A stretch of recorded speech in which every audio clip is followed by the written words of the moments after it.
from happening. We try to do that by assessing anything that could have affected the pilots, anything that could have affected the aircraft, or anything that might have been at play from an environmental standpoint, such as air traffic control or the weather.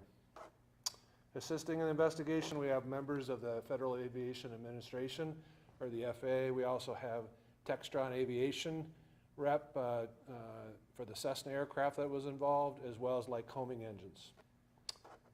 Back with the NTSB at the headquarters, we have specialists in both air traffic control, weather, as well as human factors that will assist the investigation.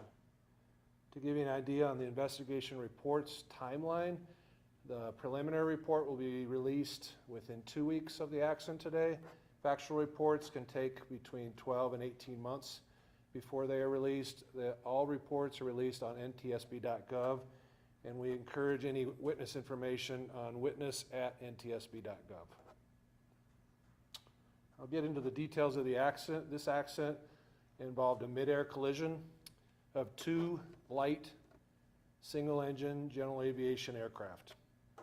The accident occurred at 8:53 this morning and occurred about 2 miles south of Longmont, Colorado. The first aircraft was a Cessna 172, which is a high-wing aircraft. 2 pilots were on board, a flight instructor, as well as a student pilot.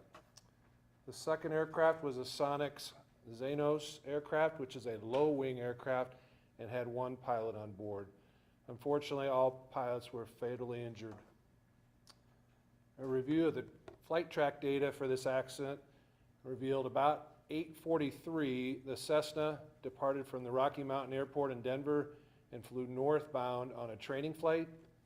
About 8:38, the Sonex aircraft departed from Platte Valley Air Park in Hudson, Colorado, and flew to the west. Both aircraft climbed to about 7,000 foot MSL, which is mean sea level. The Cessna made a 360-degree left turn and then began a right turn toward the east. At about that time, the 2 flight tracks of the aircraft merged, and then both aircraft descended rapidly until impacting a rural area. The ground elevation of the accident site is roughly 5,100 feet above mean sea level. The weather at the time was very good, clear skies with 10 miles visibility and light winds from the east. Both aircraft were on a transponder code of 1200, which is the code you can fly with to fly visually, or VFR. Neither aircraft was in contact with an air traffic control at the time of the midair, and neither aircraft was required to be in contact with a controller at the time of the accident. A preliminary assessment of the aircraft is that neither was equipped with a collision avoidance system or any kind of display in the cockpit to alert the pilot to other aircraft in the vicinity, and neither aircraft is required by the FAA to have such a system in that airspace. Upcoming activities for the investigation, we're going to continue to assess the aircraft's flight paths and the viewing angles as to how the pilots would have been able to see other aircraft. We'll continue to examine the aircraft with a focus on the avionics that are aboard the aircraft. We'll review the operational background of the pilots, their flight training and experience, and we'll perform a medical study on each of the pilots, including autopsies and toxicology reports. That's all I have for prepared remarks. I would certainly take some questions. Go ahead. So big jumbo jets have black boxes. Do little light general aviation aircraft like these ones carry a black box, or how do you go about getting the flight data? So these aircraft do not have a black box. We got the flight data. The Cessna aircraft was transmitting what's known as ADS-B data, automatic dependent surveillance data, and that data is what we use to get the flight path for the Cessna 172. The Sonex also had a transponder, so they're both producing data that gave us their flight paths, accurate flight paths. Are you able to clarify if the Cessna 172 came from a particular flight school that was based out of Rocky Mountain Metro? Yes, and I can get you that after the briefing tonight. I've got it over there. Are you able to clarify the second note that you noted where they weren't required to have it in that airspace?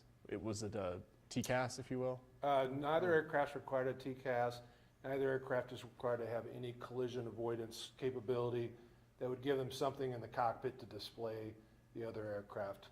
And neither of them also, they did not indeed have that, or do you not know that? Our initial assessment is that they didn't, and they're not required to have. Gotcha, just wanted to clarify that was all. Do you have statistics on how rare a mid-air collision like this is? Mid-air collisions are fairly rare, but when they occur, as this one did, it's tragic, right? I could obtain statistics for you certainly, and they're searchable on the web as well on ntsb.gov. Making sure I understood you, so the planes, both were about 7,000 feet above sea level when they collided, and then where they hit the ground was about 5,100, so it's about 2,000 feet they fell after the collision. Yes, and the accident sites are fairly close to the collision area, so it fell fairly straight down from that point. Do you know what the destination of these planes were? I don't have that. The flight training aircraft would have come back to Rocky Mountain to land. I don't, at this point, have the destination for the other aircraft.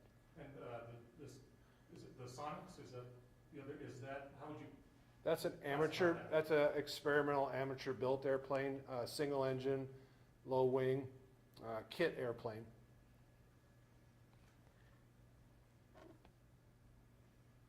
All right, well, thank you all for being here. I know it's late, so we'll conclude. thank you.